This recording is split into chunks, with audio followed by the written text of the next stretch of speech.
এই যে UPPL political party যে ইয়াৰে ব্লক লেভেলত এটা ট্ৰেইনিং প্ৰগ্ৰাম চলি আছে UPPL পলিটিক্যাল পাৰ্টিয়ে 4টা গ্ৰুপ বনাইছে group A group B group C এইটো গ্ৰুপ A ৰ এটা প্ৰগ্ৰাম এই সালবাৰী ব্লকত আমাৰ নেতা কৰ্মী ওয়াৰ্কাৰবিলাকক পলিটিক্যাল ট্ৰেইনিং দিবৰ কাৰণে আমাক সেন্ট্ৰেল কমিটি ইয়াত পঠিয়াই দিছে কি বিষয়ৰ ওপৰত ট্ৰেইনিংটো চলিছে মানে the history of the UPPL political party ideologies aims and objectives election management media management এইবিলাকে হয় দেখা গৈছে ইয়াৰ পূৰ্বে বিজেপিও এখনৰ পিছত এখন কৰ্মী সভা অনুষ্ঠিত কৰিছে UPPL নিজাববীয়াকৈ তেনেদৰে ট্ৰেইনিং প্ৰগ্ৰাম চলি আছে কিয় মতনৈক্য ঘটিছে নেকি দুটা দলৰ মাজত মতনৈক্য নহয় সব পলিটিক্যাল পাৰ্টি ইজ ইণ্ডিপেণ্ডেণ্ট সব পলিটিক্যাল পাৰ্টিয়ে যিকোনো প্ৰগ্ৰাম তেওঁলোকে আয়োজন কৰিব পাৰে চলাব পাৰে this is a democratic country and hours is a multi party system ইয়াত কোনো কাৰো প্ৰতি বাধা নাই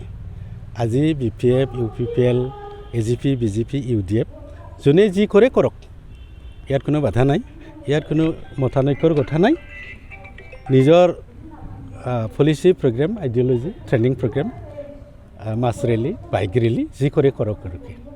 এইখিনি আমি নিজৰখিনিহে কৰিছোঁ সন্মুখত লোকসভা নিৰ্বাচন কোকৰাঝাৰলৈ ৰণৰংগী প্ৰস্তুত কৰা পৰিলক্ষিত হৈছে UPPL দলে হয় UPPLক আসন এৰি দিব বুলি বিজেপি ইতিমধ্যে স্পষ্টকৈ কৈছে ৰঞ্জিত দাস ডাঙৰীয়া হয় এতিয়া বিজেপিক UPPLক কোকৰাঝাৰ সমষ্টি এৰি দিয়াৰ পিছত বিজেপিয়ে কি পাৰিষদ আৰু মানৱ সমষ্টি দখলৰ কিবা চিন্তা চৰ্চা কৰিছে নেকি এইটো চিম্পল কথা the first aim of the political party is to capture power কেনেকৈ কেপচাৰ কৰে by contesting elections what kind of election free fair and political election সেইকাৰণে হয় আমি মিত্ৰগোষ্ঠীত একেলগে আছোঁ কিন্তু আমাৰ ইণ্ডিভিজুৱেল পলিটিকেল পাৰ্টিৰ যি প্ৰগ্ৰাম এণ্ড এজেণ্ডা এইটো সুকীয়া হয় ইয়াত কাৰো বাধা নাই কৰি যাওক আমাৰো দখল কৰাৰ যিটো আমাৰ ৰণনীতি আছে এই একে ৰণনীতি যদি AGPৰো থাকে BJPৰো থাকে they are at liberty to do so এইখিনিয়ে কথা হাগ্ৰামা কিবা প্ৰত্যুত্তৰ হ'ব নিশ্চয় হ'ব ইয়াত যেতিয়া মানে লোকসভা ইলেকশ্যন হ'ব সব পলিটিক্যাল পাৰ্টিয়ে ইয়াত যাতে পাৰ্টিচিপেট কৰে কেণ্ডিডেট দিয়ে আমাৰ ৰাইজক আহ্বান জনায় আৰু ৰাইজে ৰজা in a democracy the people can make and unmake the government the best one will be getting elected to parliament ইয়াতো আপোনাৰ কোনো বাধা থাকিব লগা নাই আমাৰ তৰফৰ পৰা কোনো বাধা নাই ইয়াত কংগ্ৰেছৰ কেণ্ডিডেট দিয়ক UDFে দিয়ক BPFে দিয়ক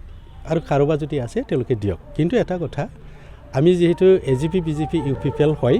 আমি মিত্ৰগোষ্ঠীৰ পৰা ইয়াত এজন কেণ্ডিডেট থাকিব এইখিনি কিন্তু খাটাং বিজেপিয়ে কৈ আছে হাগ্ৰামা মহিলাৰ BPF লগত থাকিলেও কোনো আপত্তি নাই UPPLৰ কিবা আপত্তি থাকিব আমাৰ আপত্তি নাই যদি মিত্ৰগোষ্ঠীৰ কেণ্ডিডেট কোনো মিত্ৰগোষ্ঠীৰ বাহিৰত থকা পলিটিক্যাল পাৰ্টিয়ে যদি হেল্প কৰিব আহে আমি ৱেলকামহে কৰিব লাগে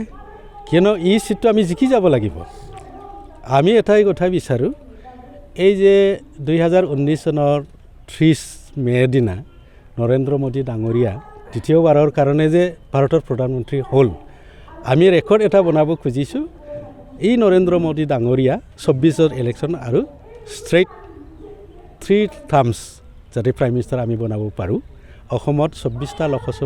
14টা লোকসভাৰ পৰা